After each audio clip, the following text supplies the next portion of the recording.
party awoke after a peaceful night of rest, lying in the soft bed of grass beneath them. Something about the divine nature of Elmas's lair caused them to rest easier than they had been as of late. Mavis woke to the sight of a tiny pixie in his face, inspecting him, as he attempted to swat it away like a mere fly, though it quickly flew out of reach, retreating behind Elmas for safety. Mavis asked Elmas what made the water so clean. Elmas replied that it was the divine nature of his lair, a claim that Mavis quickly denied and proceeded to venture into the forest to find the source of this incredibly clean water, unfortunately finding no such source. Elmas thanked the party again for their service in removing the corruption from the Geldenwood, and offered them a small boon in appreciation, a temporary version of the Bless spell, and though Mavis was immensely skeptical, and even proceeded to inspect Elmas's horn, the source of his power, the entire party received the boon and continued on to Baygrove. Upon arriving in Baygrove, the party met again with Leonard Duncan, local captain of the Baygrove militia. Leonard, also being grateful for the party effectively saving Baygrove by hunting down the creature in the Geldenwood, asked if there was anything Baygrove could offer in thanks. Though, after realizing the state of the equipment available to the militia, it was decided that the party would request better equipment to be sent to Baygrove from Commander Aethys, and in return the party received a total of 20 days' worth of rations and 2 potions. Leonard also eagerly requested that the party let Commander Aethys know the name of the man that directed the party during their time in Baygrove, Captain Leonard Duncan, or Dennard Lunkin, as Mavis preferred to call him. The party then proceeded to head into the grasslands on their way to the Calcheth military camp. Mavis attempted to tame his savage beast of a horse and persuade it to go faster, when he was suddenly thrown from his horse, landing in the ground a few feet away, and just barely catching a glimpse of Gar using some sort of magic, or rather brain power, that surely had to have been the cause of his horse disobeying him, though Mavis was unable to truly get to the bottom of it. The party arrived back at the military camp, where they were allowed entrance by Gork, and they proceeded to inform Torin Ebenictominus of the details since they had left. Torin informed the party that the scouts had returned from the west, spotting some strange creature with taut skin and numerous teeth. Based on the description, Gar and Zeos identified the creature as a babau.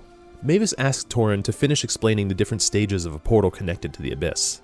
Torin explained that the first stage involves demonic presence and corruption of the land around the demon.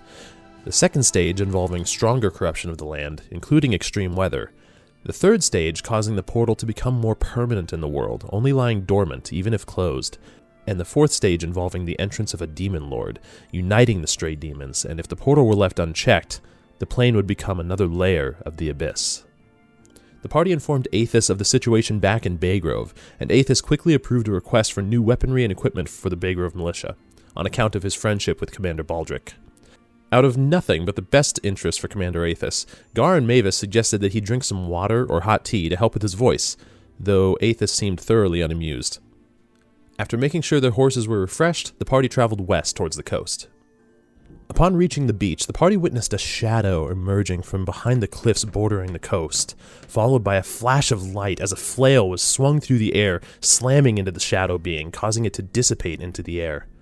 The party saw a woman emerge from behind the cliffs, appearing to be in her late 20s with silky black hair, big slate blue eyes, and a round pale face with soft features, as the woman knelt down to pray.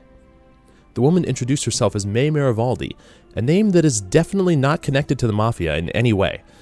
Gar caught a glimpse of her holy symbol, a set of red prayer beads with a pendant that looked like 2 crossed hands bound by red cord. May explained that her deity is named Ilmater, the god of suffering, also known as the Broken God, and that he sent her a vision of a great evil that was taking root in this region, so that she may help to stop it. Though Mavis seemed equal parts skeptical and annoyed that another religious person had joined the group, the party agreed to let May accompany them on their quest against these babaus, as their goals seemed to be aligned, though May did express her immense dissatisfaction in the possible need to take any life, even if it may be necessary. Eventually, the path along the coast came to an end, as the party began to witness strands of purple in the water, similar to the purple that had been seen in the corrupted section of the Geldenwood. The group discovered a secluded entrance to a cave within the cliffside, where they found remnants of a long-past campfire and a decrepit and collapsed tent full of assorted damaged goods throughout several broken crates. There also appeared to be a section of the cave that was shrouded in shadow that even those that possessed dark vision were not able to see through. As Laren inspected the shadowed section, and Zeos inspected the mess beneath the tent, they both were attacked by the claws of 2 hiding babaus. During the battle, the party heard May speak to one of the babaus in a language they had not heard before, a language that left a chill down their spine, though they could not identify the language or understand what she was saying. Though Gar took the majority of the damage, the party eventually destroyed the Babaus. Zeos took a second look at the collapsed tent and found a ring that stood out among the rubble, which he proceeded to take with him. The party identified a purple glow coming from a raised portion of the camp, and Gar and Mavis decided to try to utilize a combination of Frederick, Mavis's ballista turret, and Gar's shield, though the plan, or rather Frederick, fell flat on the cave floor. Eventually, the party made their way up, and they found another mote of purplish energy in a tiny recess in the cave, which Mavis proceeded to destroy, after a small mishap with his mechanical explosive device.